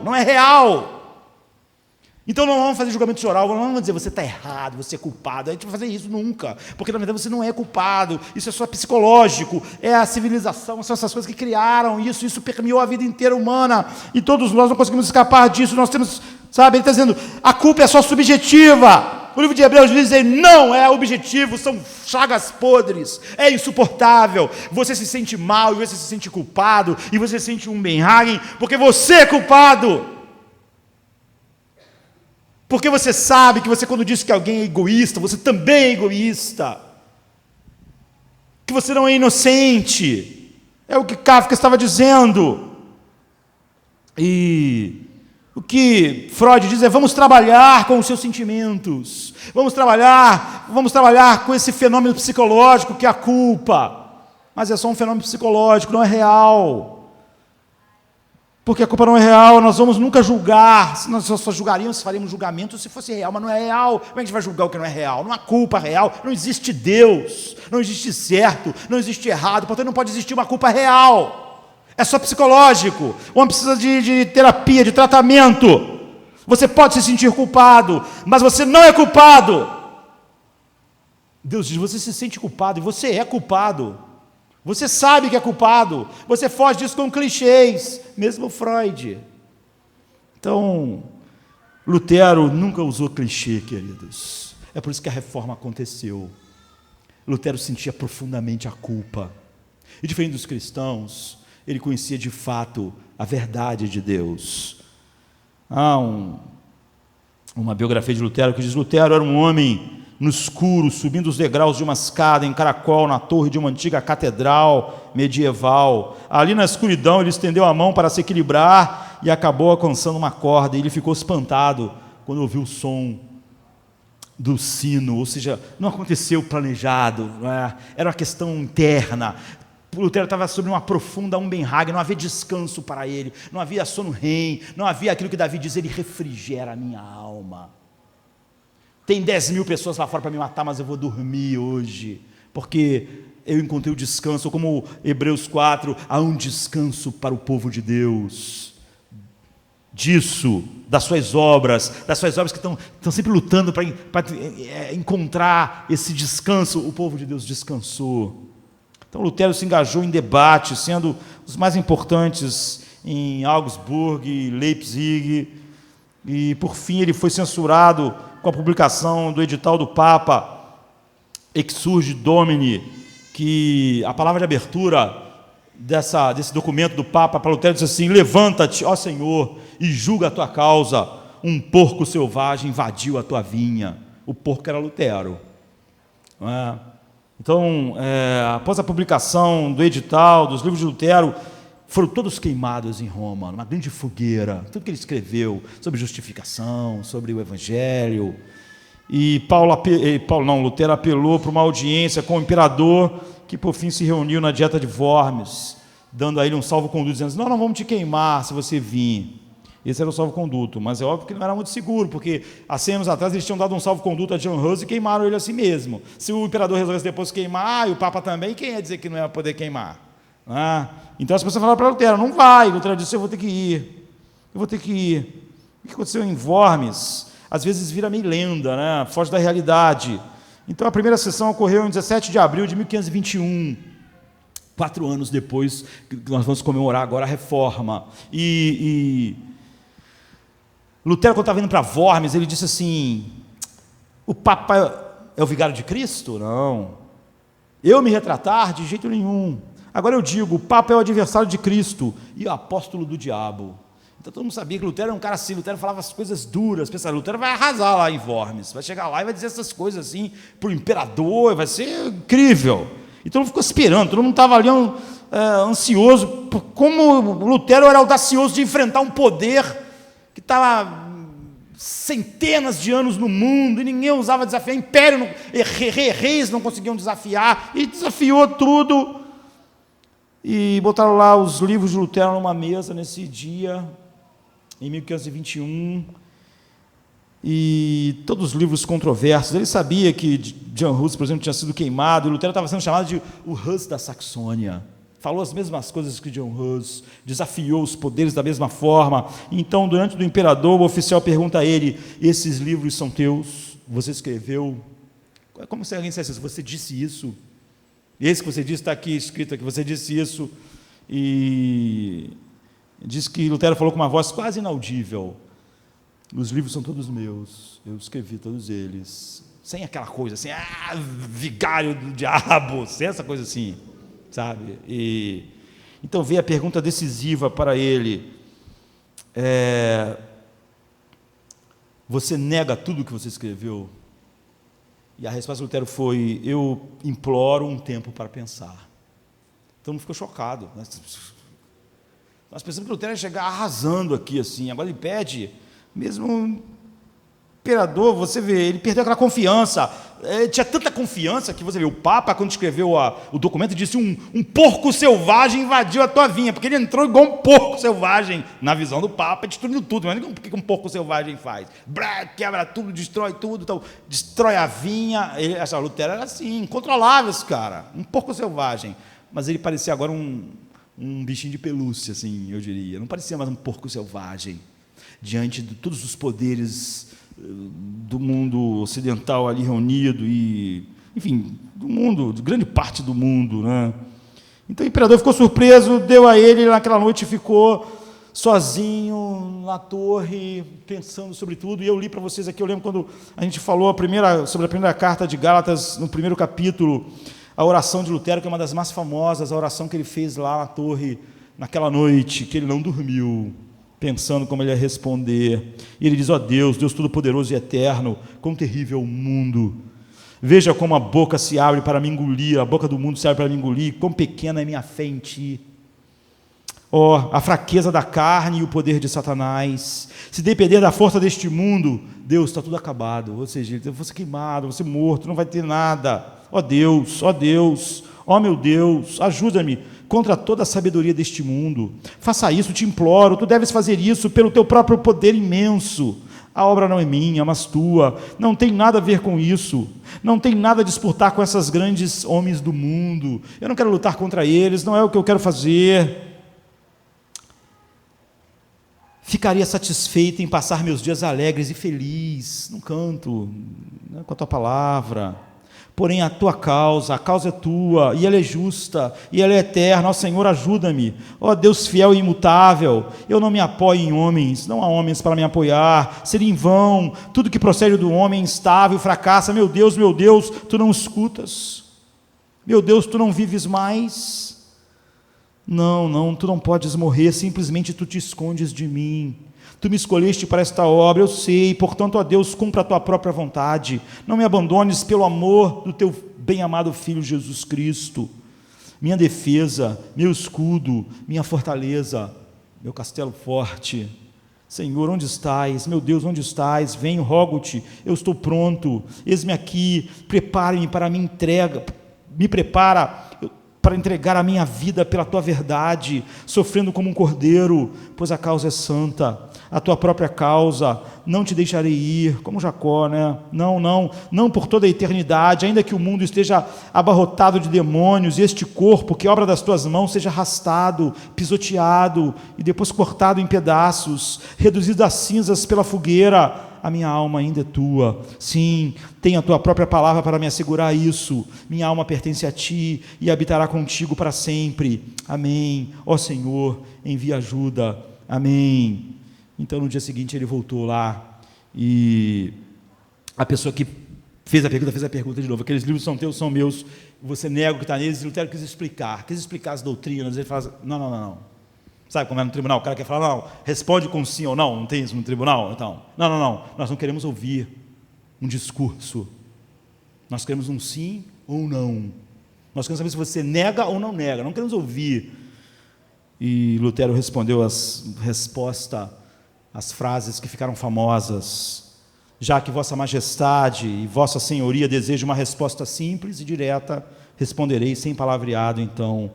A menos que eu seja convencido pelas escrituras sagradas e pela razão, eu não aceito a autoridade de papas e de concílios, pois eles se contradizem. Minha consciência está cativa à palavra de Deus. Eu não posso e não vou retirar nada, pois agir contra a minha consciência não é correto nem seguro. Essa é a minha posição. Não posso adotar outra atitude. Que Deus me ajude. Amém. Essas são palavras de um homem louco, de um homem que jogou a sua vida fora, desafiou os grandes poderes do mundo para dizer: é a palavra de Deus, é a verdade de Deus. Ele estava como Davi diante de milhares, queridos. Não havia ninguém que pudesse defendê-lo dos poderes. Você viu ele orando antes: esse corpo que tu criaste ser pisoteado, ser mutilado, depois ser queimado e virar cinzas, mas a minha alma não pode ser afastada de ti. Então, como é que alguém ousa se posicionar contra papas, contra imperador, concílios, credos, contra milhares, não é?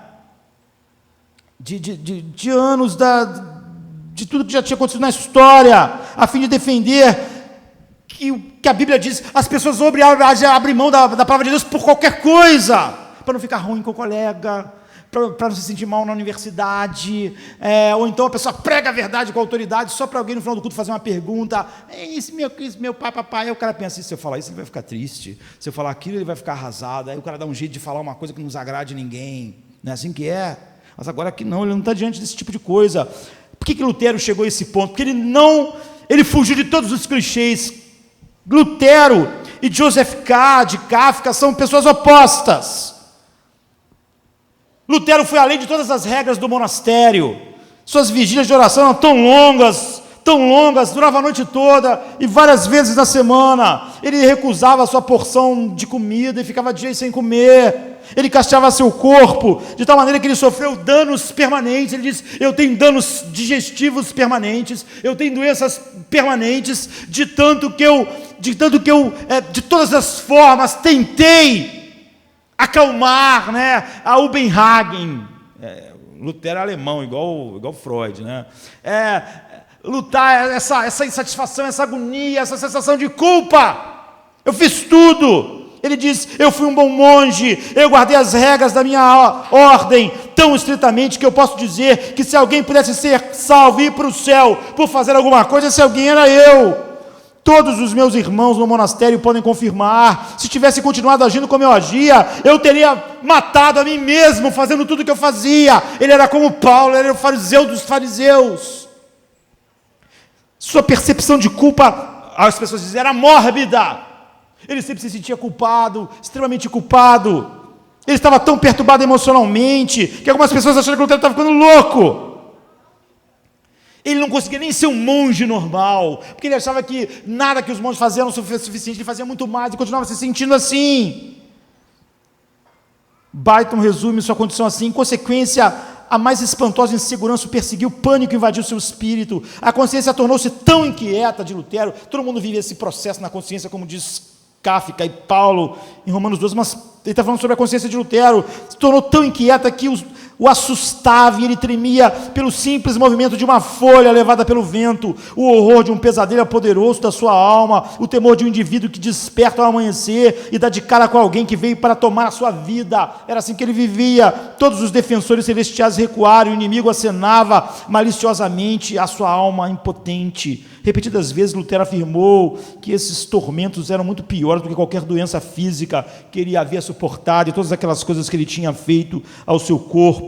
Então, Lutero estava sem nenhum mecanismo de defesa, sem nenhum clichê. Ele via tudo que era mal, de uma maneira que as pessoas não viam. Ele não entendia como as pessoas podiam usar clichês para se sentir melhor. Então, ele não queria uma viagem na praia para se sentir melhor, ele não ia se sentir melhor. Então, as pessoas começam a dizer que ele era insano, não é? Mas é porque a insanidade, outro dia eu estava dizendo, um psiquiatra estava dizendo que um homem insano, normalmente ele é mais ligado na realidade do que as pessoas que são saudáveis, porque ele pensa nas possibilidades que devem acontecer. Então o cara, por exemplo, fica dentro de casa, se escondido, não quer sair de casa, ele tem pânico. Aí ele vai a um psiquiatra, a pessoa diz: não, você tem que sair, você tem que ir. Ele diz: não, mas se eu sair e uma bala perdida me acertar? E se eu fizer um piquenique e uma cobra me picar? E se eu sair de carro e ver um caminhão na minha frente, bum, bater e me esmagar? E se... Aí o que o psiquiatra... Essa pessoa está dizendo loucuras? Não. Se ele for para o piquenique, pode a cobra picar ele. Se ele sair na rua, pode uma bala perdida. O psiquiatra tem que dizer assim: pô, mas não pensa nisso, você fica pensando essas coisas. Ele tem que ser menos são, assim, num certo sentido. A gente só consegue viver no nosso mundo mal com clichê. Não vai acontecer nada. Como é que você sabe? Você não sabe, mas você precisa disso para você sair. Você precisa. Já o cara que também é insano, ele não tem esses temores, representam, todos os temores dele são reais mesmo. Você pode ir na padaria e ser atropelado. Todo dia eu vi um cara andando na rua, a roda de um carro soltou, veio e puf, caiu nem matou ele. Está vendo? Você pode estar andando na calçada, não é que um carro te atropele, é que a roda solta e te mata. Pode acontecer. Então, é isso. Mas a percepção do homem de tudo que poderia dar errado é correta. Mas o que o psiquiatra tem a dizer para ele é o seguinte: nós só podemos viver num mundo como o nosso se a gente não pensar nisso o tempo todo. Se você pensar nisso, você vai ficar maluco. Então, Lutero, as pessoas esquecem que quando ele entrou no monastério, ele já era considerado uma mente brilhante, não é? Uma mente brilhante, um dos maiores talentos jovens da Europa no campo da jurisprudência. Ele era brilhante na lei, ele ia se tornar um grande advogado, ele era considerado genial, superior no entendimento da lei. Então Lutero examinou as Escrituras, e ele disse que descobriu qual era o grande mandamento: amarás o Senhor teu Deus de todo o teu coração, de toda a tua alma, de toda a tua força e com todo o teu entendimento. Então ele disse: se esse é o grande mandamento, qual é o grande pecado? Muitos crentes, se você perguntasse qual é o grande pecado, a grande coisa, é matar alguém, é adulterar, é fazer isso, é fazer aquilo. Mas não é esse o grande pecado. Lutero disse: se o grande mandamento é amar a Deus de todo o coração, o grande pecado é não amá-lo. O que traz mais ira, o que vai irar mais Deus, é o grande pecado. É não amar Deus de todo o coração, de toda a alma, de toda a sua força. É por isso que ele estava um monge, ele ficava no monastério, ele ficava querendo se confessar 5 horas, 6 horas. O confessor dele ficou maluco. Você é um monge, Lutero, você está o tempo todo num convento, você vai para lá, para cá, você não faz nada de errado. Ele, como eu não faço nada de errado? É porque você não entende. Deus nos chamou para amar Ele de todo o coração. Eu não amei de todo o coração hoje, nem com todo o meu entendimento, nem com toda a minha alma. Não amei. Há uma culpa infinita sobre mim. Isso que você fala que as pessoas estão fazendo lá fora do monastério é muito menor do que, na verdade, isso. Então, pior do que assassinar, adulterar, blasfemar, você é incrédulo. Então, nenhum de nós guarda o grande mandamento na vida. Todo homem, óbvio, vai ter um berragem sem fim. Não resta um descanso para as pessoas, queridos. Não há descanso. Não há aquilo que Davi disse que tinha. E qual é o único jeito de viver? Clichês, como Joseph K., ou então como Freud, que rebatizou a consciência do superego e disse, não é real, não é real, eu me sinto culpado, me sinto infeliz, mas não é real, é só psicológico, nós precisamos de terapia, nós não somos culpados. No entanto, aquele sentimento vai continuar, como o próprio Kafka diz, você acaba com o pecado, mas continua se sentindo pecaminoso. E você começa a usar clichês. Qual é o clichê que a gente usa? Eu sei que o tempo está acabando. A gente diz assim, ninguém é perfeito. Mas quando você diz que ninguém é perfeito, está dizendo o seguinte, como eu disse lá sobre Levítico, eu estou todo sujo de fezes, mas ele ali está muito mais. Eu perto dele sou bom, porque eu só tenho metade das fezes na roupa que ele. Quem vai querer ficar com uma pessoa com a roupa assim? Que diferença isso faz? Então ninguém é perfeito, é um clichê, é Joseph K. falando. Todos nós falhamos em oferecer a Deus o amor perfeito que Ele merece, de toda a nossa alma, de todo o nosso coração, de todas as nossas forças. Todos nós, então, somos dignos da ira infinita de Deus. Por isso que Paulo diz, do céu se manifesta a ira de Deus. E Lutero sabia, se Deus é santo e justo, Ele tem que nos punir infinitamente. Não há outra forma. Deus há de nos julgar, e Ele não pode usar a curva de qualificação, Ele não pode usar, olha, todo mundo peca, então eu vou ter que usar uma curva aqui para ver os que pecam menos. Ele não pode, senão Ele não seria justo, ou Ele diria, eu vou aceitar os que têm menos chagas podres, mas Ele não pode. Ele não pode. Se você tivesse 3 feridas na pele, não podia entrar no templo. Se tivesse uma, também não podia. Se tu tivesse encostado num mofo, que está cheio de mofo, ou num mofinho, você não podia, não fazia diferença. Então, Lutero diz, confiar de que esse Deus todo santo vai entender as minhas chagas podres, porque elas são menores do que aquela que tem fora do convento, isso é de uma estupidez e de uma arrogância. A mente legal de Lutero era perseguida pela pergunta, então, como um injusto pode ser justo diante de Deus? Como nós podemos chegar diante dele? Como Deus não vai derramar sua ira sobre mim? Essa religiosidade que eu estou fazendo é só um jeito de lidar com essa Umenhage, com essa culpa. Outros estão lá fora do mosteiro tentando lidar de outra forma, nenhum de nós consegue, nenhum de nós pode. Por que Lutero disse, quando ele entendia a doutrina, foi como se tivesse aberto as portas do paraíso, e porque para a maioria dos cristãos, eles nem entendem a doutrina da justificação, por exemplo, e quando dizem que estão lá com Cristo, eles continuam com os mesmos, eles não podem dizer, há um repouso para o povo de Deus. Eles não podem dizer, porque na verdade essa realidade não chegou lá. Mas Lutero diz, vocês não sabem que Deus habita numa luz inacessível. Nós, criaturas fracas, ignorantes, queremos testar e entender a compreensível majestade da insondável luz, da santidade maravilhosa de Deus, e queremos nos aproximar dele, preparando nós mesmos uma purificação. Que maravilha então é a tua ignorância sobre a pureza da santidade de Deus. Mas eu não posso sentir paz por um minuto sequer. Então Lutero era o oposto do jovem rico. O jovem rico, Jesus disse para ele, olha, certo homem em posição, a Bíblia diz em Lucas 18, chegou perto de Jesus, o que eu faço para herdar a vida eterna? Jesus disse, olha, você me chamando de bom, mas ninguém é bom senão Deus. Jesus estava querendo mostrar, você é superficial, você é um homem de clichês. Você usa clichê, você é igual o Joseph K. Jesus não disse isso, mas porque isso não tinha acontecido ainda, mas Jesus podia até dizer, porque ele já sabia que ele decretou que o Kafka ia escrever o livro, mas ele, óbvio, não é mencionar o livro que não existia ainda. Mas ele disse, você é como Joseph K., você é um cara de clichê, bom mestre, quem diz Ninguém é bom senão Deus. Jesus não está dizendo que ele não é bom, porque ele é Deus. Mas aquele jovem não achava que ele era Deus, achava que ele era um homem bom. E Jesus está dizendo para ele, não existe isso que você está dizendo. Então Jesus levou para isso, porque a tua visão de bom é totalmente errada. Mas Jesus era a encarnação do bem. Não havia chagas podres nele. Não havia nenhuma ferida. Ele era santo e imaculado. Ele realmente era bom. Mas o jovem rico não sabia disso. Sabe? E ele devia conhecer a palavra de Deus, por exemplo, o Salmo 14. Ele não tinha Paulo ainda, mas Paulo só está mencionando o Salmo que diz, o Salmo 14, de 1 a 3, diz, já não há quem faça o bem.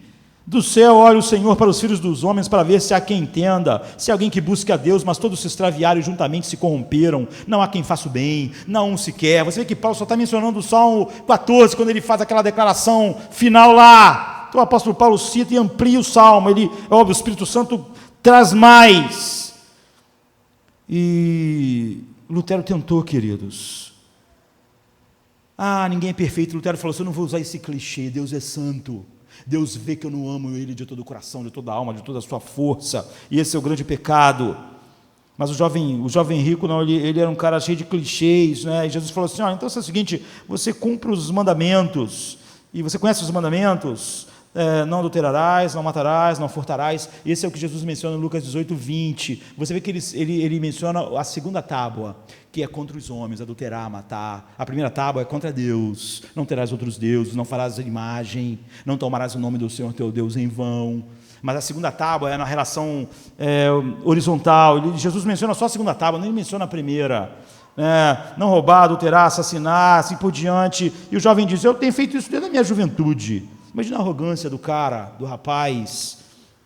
É difícil compreender a paciência de Jesus aqui, não é? Mas quando a gente vê a paciência dele conosco, será que ele não viu, o rapaz não ouviu o sermão do monte? Jesus dizendo, se você olhar para uma mulher com olho impuro, você já adulterou com ela. Se você sentir raiva de alguém, você já assassinou ele no seu coração. Será que...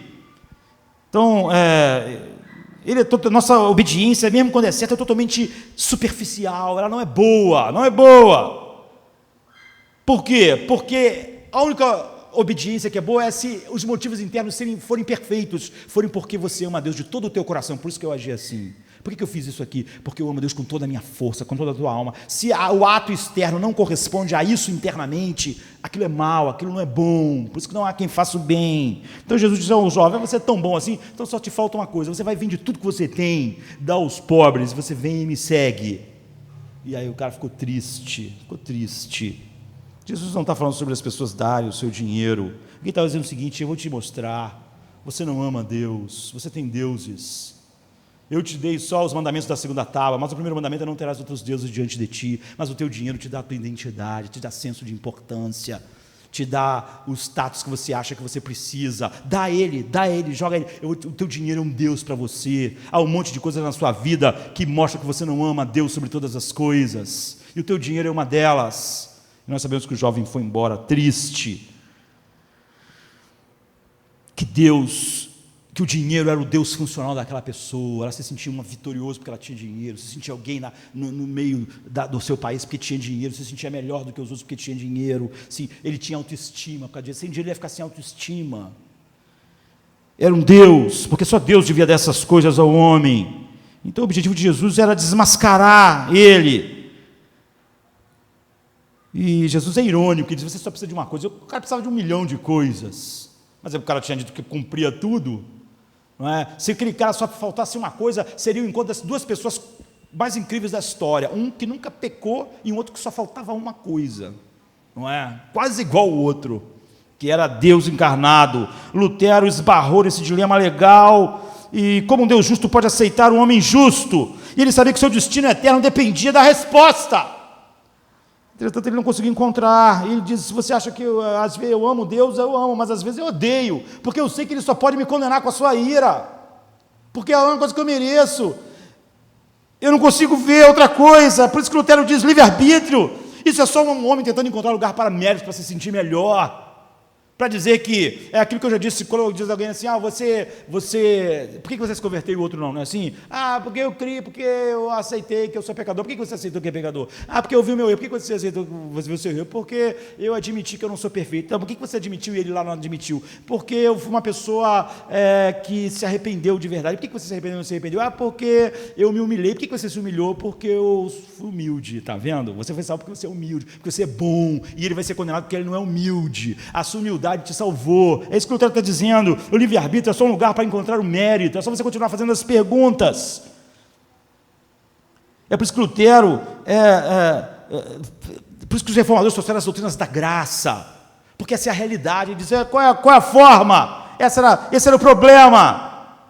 Então havia 2 pontos que distinguiam Lutero de outros homens. Primeiro, ele conhecia a Deus de verdade, que ele era santo, que ele não ia julgar pela curva, que não adiantava você ter metade das feridas podres de alguém, você estava impuro, você não amava a Deus de todo o seu coração. Mas aquele ali ama menos, não importa, você tem que amar a Deus de todo o coração, de toda a alma, de toda a sua força.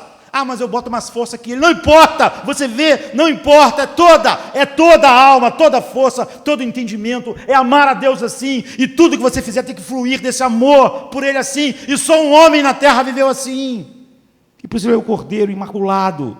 Então não houve nem Lutero, a experiência que revolucionou a vida dele, que é a reforma, não foi uma experiência mística, foi a experiência da torre, mudou a história dele, mudou a história da igreja, não é? É uma compreensão de como Deus pode ser misericordioso e ainda justo, derramar a sua ira e ainda ser misericordioso. É isso, é uma visão de como Deus Santo expressa o seu amor santo e ainda assim pode continuar totalmente justo. Então ele diz, embora eu fosse um monge impecável, minha consciência não estava tranquila em momento nenhum, eu não podia me purificar, ou seja, ele tinha esse Umbenhagen, ele não tinha o sono REM da alma, ele não tinha um descanso. Portanto, eu não amava um Deus justo, não porque eu não achasse ele bom e santo, mas é porque eu sabia que ele só podia me odiar e me condenar. Contudo, eu me apeguei ao querido Paulo, olha como ele fala de Paulo, né? Eu me apeguei ao querido Paulo com grande desejo de entender, e meditei dia e noite, até que eu enxerguei a conexão entre a justiça de Deus e a afirmação justo viverá pela fé. Então eu compreendi a justiça de Deus é um presente da sua graça, em seu Filho, que você é justo no momento que Deus te chama. Naquele instante, não há mais feridas podres, não há mais chagas, não há mais nenhuma impureza. É por isso que o Hebreus estava dizendo, muito mais o sangue se o bodes purificava você dessas coisas externas, muito mais o sangue do Cordeiro já vai te purificar. Foi assim que a reforma aconteceu, sabe? Quando Lutero percebeu que a salvação era um dom da graça soberana de Deus para culpados, e não uma recompensa para justos, ou não para quem era um pouquinho melhor do que os outros. Não havia ninguém assim. Então, ele disse, é como se eu tivesse atravessado a porta do paraíso. Toda a Escritura ganhou um novo significado. Todas as doutrinas da graça, toda a verdade de Deus. Essa passagem de Paulo foi para mim o portão do céu. Ele disse, o justo viverá pela fé. Está tanto em Gálatas, que ele começou 1 ano antes da aulas a respeito de Gálatas, como em Romanos. Paulo repete exatamente a mesma coisa nos 2 livros. E é isso, sabe? Lutero sentiu mesmo que Isaías sentiu naquelas brasas vivas, mostrando toda a impureza, mas ao mesmo tempo abrindo essa maneira como Deus faz. Quando Lutero compreendeu o Evangelho pela primeira vez, ele disse, as portas do paraíso se abriram, e o justo viverá pela fé. Então é o grito da reforma, e esse grito traz o quê? Só pode ser por quê? Só pode ser pelo sola Escritura, pelo sola gratia, pelo solos Christus, pelo sola fide, levando toda a glória a Deus, porque nós éramos só chagas podres. A ideia de que a justificação vinha apenas pela fé, somente pelo mérito de Jesus, foi central, tão central na compreensão do Evangelho, porque é central na Bíblia, que Lutero disse, essa é a condição pela qual uma igreja é verdadeira ou falsa. Alguém é salvo ou perdido. Ninguém que não conhece a verdade pode ter sido salvo por outra coisa que não é a verdade, mesmo que se diga ser cristão, já que o mundo inteiro dizia que era cristão, a cristandade que enchia o mundo, ele sabia que essa era a condição. Então eu quero encerrar assim. Foi essa verdade que explodiu no coração dele, fez ele ser capaz de enfrentar papa, concílios, príncipe, imperador. Às vezes você não tem coragem de enfrentar o colega da universidade, os ambientes, não consegue enfrentar nada. É óbvio que você não chegou na Ubenhag do coração humano, né? Não chegou naquele desespero que vê as doutrinas da graça como a coisa mais maravilhosa do mundo, que faz você poder enfrentar o mundo inteiro. O mundo inteiro. Ele era finalmente um protestante, ele sabia por que protestava. Outro dia alguém está dizendo assim, os protestantes não protestam, essa pessoa não entende nada sobre por que nós somos protestantes. Qual era o protesto? Não é porque protestava na rua, sobre a rua, sobre o buraco da rua, sobre a violência da rua. Não é isso que faz o protestante, mas é isso que as pessoas estavam dizendo. Os protestantes não protestam. Mas o protestante, se você é protestante, ele protestou contra a ideia de que a justiça humana podia encontrar paz diante de Deus, ou que o homem podia ser justo, ou que o homem é livre e pode, através dos seus atos, merecer alguma coisa que não seja a ira de Deus. Ele protestava contra qualquer coisa que se levantava contra as doutrinas da graça que salvam o homem por misericórdia soberana. É sobre isso que ele protestou, sobre a ideia de que o ser humano tem em si mesmo a capacidade, o poder de encontrar o favor de Deus e não ser encontrado por ele. Então ele protestou contra qualquer coisa que não era baseado somente na fé, somente na graça soberana, somente em Cristo, e desse toda a glória a Deus. Qualquer ideia de justiça e qualquer ideia de cristianismo que não tivesse totalmente firmada nessas verdades das doutrinas da graça, Lutero disse, eu protesto contra isso, eu protesto contra a igreja, é falso, é um falso evangelho, é isso que é ser um protestante. De tal maneira, isso é verdade, que isso inundou meu coração, abriu as portas do céu para mim, eu sou capaz de enfrentar qualquer coisa. Nós somos um protestante, nós entendemos o que aconteceu na Reforma. Aconteceu conosco pessoalmente. Você vê, ele não estava querendo reformar o mundo, ele tinha um problema real, ele sabia que Deus é totalmente santo e que ele merece a ira de Deus, e enquanto ele não conseguiu ver na palavra de Deus uma maneira que Deus mesmo justificasse um homem, ele não podia ter paz.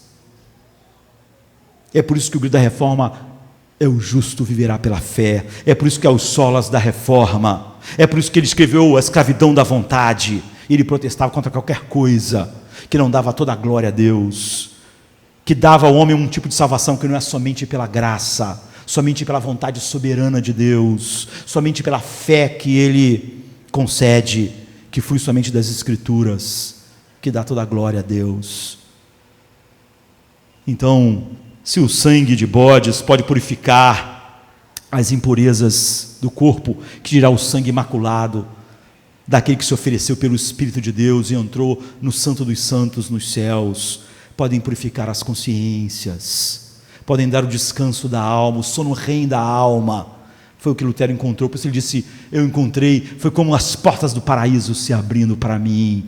Se você é assim, você só pode encontrar isso nas doutrinas da graça, no sola fide, sabe, nos brados da Reforma, todas as doutrinas da graça juntas que operam em nós, para que somente a fé, somente a graça, somente Cristo, somente a Deus a glória seja realidade. Então você é um protestante, se não, 500 anos depois, se você não é, você pode dizer, eu sou um cristão, na época dele também. As pessoas contra as quais ele protestou eram cristãs, era a igreja. O que faz você um protestante é a mesma coisa, é o Espírito de Deus agir em você como agiu nele, e nós podemos desafiar os poderes do mundo com a verdade de Deus, sem medo, porque a Ubenhagen se foi. Nós, como Davi, podemos dizer, há 10 milhares lá para me matar, mas eu deitei e dormi, porque Deus é o meu escudo. Ou se nós quisermos usar a palavra de Lutero, Ele é um castelo forte. Se temos que perder família, bens, poder, embora a vida vá, por nós Jesus está e nos dará seu reino. Vamos ficar de pé. No início a palavra era com Deus o Altíssimo. Na criação glória velada, em Jesus tudo que é Deus, outro nome igual não há, outro nome igual não há.